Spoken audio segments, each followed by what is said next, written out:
एक दफ़ा सुल्तान कुतुबुद्दीन मोहम्मद ख्वारज़म शाही एक उम्दा घोड़े पर सवार होकर एक कब्रिस्तान के पास से गुजरा तो वहाँ एक मजजूब नजर आया।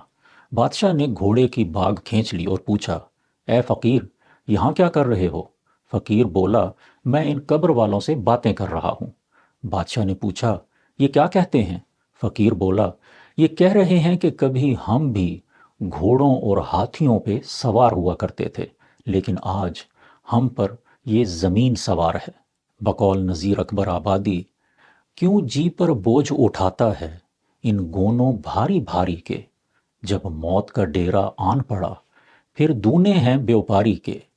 क्या साज जड़ाओ जर जेवर, क्या गोटे थान किनारी के, क्या घोड़े जीन सुनहरी के, क्या हाथी लाल अमारी के, सब ठाठ पड़ा रह जावेगा जब लाद चलेगा बंजारा।